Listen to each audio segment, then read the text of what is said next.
Potential से जो positional traders हैं या फिर जो स्विंग ट्रेडिंग करना चाह रहे हैं इस बाजार में, उनके लिए आज क्या है और आज किस स्टॉक पर आप फोकस कर रहे हैं? जी। तो देखिए हम्म। जैसे मैंने डिस्कस किया, यूनियन बैंक को पहला है स्टॉक इन फोकस, इसको भी रखिए। अब मैं जो फ्यूचर की कॉल दूंगा, देखिए मैंने हिस्टोरिकली देखा है जो फ्यूचर की कॉल दी जाती है काफी चलती है। रैमको दिया था, अल्ट्राटेक सीमेंट दिया था, तो देखिए टीवीएस दिया था, अच्छे खासे चले, तो अब मैं उसको स्टॉक इन फोकस भी दूंगा। कैश ए क्लाइंट भी उसको छोड़े नहीं, उसको लेकर के चले। तो देखिए यूनियन बैंक हम्म। बिल्कुल, आप मुझे लगता है कि 126 रुपए से 120 रुपए के भाव पे खरीदिए। मतलब 126 रुपए का भाव है। हाँ, मुझे लगता है कि गिरावट में भी इसको 120 तक खरीदिए। स्टॉप लॉस डालिए 117, या आपको बहुत आराम से 137 140 तक जाता हुआ दिखाई देगा। बहुत बढ़िया डिपॉजिट ग्रोथ, ऑपरेटिंग प्रॉफिट देखने को मिला था। डिपॉजिट लगभग साढ़े 9.2% वाई वाई बढ़ते हुए दिखाई दिए थे। 9 से 11% का मैनेजमेंट का टारगेट था। Highest ever operating profit 8113 crore के आसपास का आता हुआ दिखाई दिया था। 12.5% की ग्रोथ एक देखने को मिली है। निम्स देखिए 2.97% के आसपास है H1 में, और 2.9% के आसपास है क्वार्टर में। गाइडेंस बिल्कुल इन लाइन है 2.8 से 3% के आसपास।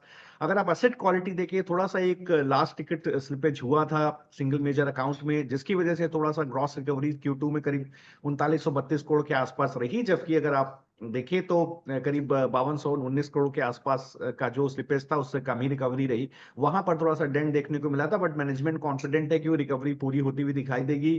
टोटल स्लिपेज करीब 5737 करोड़ के आसपास है। 11500 करोड़ का गाइडेंस है फाइनेंशियल 25 का। इसके बावजूद देखिए स्टॉक बहुत अच्छे सस्टेन कर रहा है, एफएनओ में है, काफी चल रहा है। तो बहुत छोटा ही मैंने टारगेट दिया है। ग्रॉस एनपीए देखिए 210 बेसिस पॉइंट गिरता हुआ दिखाई दिया है, जबकि नेट एनपीए करीब 32 बेसिस पॉइंट घटते हुआ दिखाई दिया। मुझे लगता है कि अगर कोई भी आने वाले समय में इंटरेस्ट रेट कट होता है, या फॉर दैट सीआरआर कट भी होता है सत्यम जंकी जी, तो बैंक्स को फायदा होगा, थोड़ा लिक्विडिटी मिलेगी, क्योंकि क्रेडिट ग्रोथ बहुत अच्छी, हम्म। डिपॉजिट ग्रोथ म्यूटेड है। तो थोड़े कुछ भी फायदा होगा हम्म। तो बैंक्स को उसका सीधे सीधे फायदा होने वाला है। जरूरी नहीं इंटरेस्ट रेट गिरेगा, सीआरआर कट भी होता है तो भी फायदा होता हुआ दिखेगा।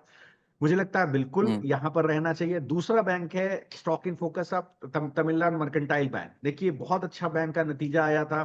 मुझे लगता है इसको करंट भाव 488 के आसपास है, 465 की डिप तक खरीदिए सर। 444 का स्टॉप लॉस तक करिए। 533 तक का आपको भाव बहुत जल्दी इसमें खुलता हुआ दिखाई देगा।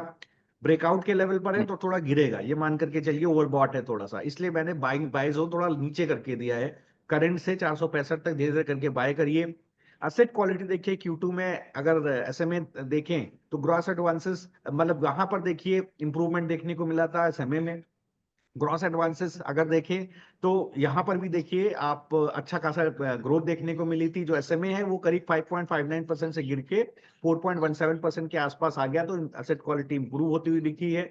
स्लिपेज रेशो देखिए 0.84% से 0.16% के आसपास आ गया है क्वार्टर ऑन क्वार्टर। बढ़िया परफॉर्मेंस है। अगर आप Q2 में देखें तो मैनेजमेंट का मानना है कि साहब आने वाले समय में भी निम्स में इंप्रूवमेंट दिखाई देगा। करीब 4% के आसपास का निम मेंटेन रहेगा। रिटर्न ऑन असेट करीब 1.7 से 2% के आसपास मेंटेन रहेगा। Highest ever net profit bank ने दिया है हिस्टोरिकली 303 करोड़ के आसपास Q2 में। तो बैंक बेहतरीन परफॉर्मेंस की ट्रेजेक्टरी में है, मैनेजमेंट कॉन्फिडेंट है।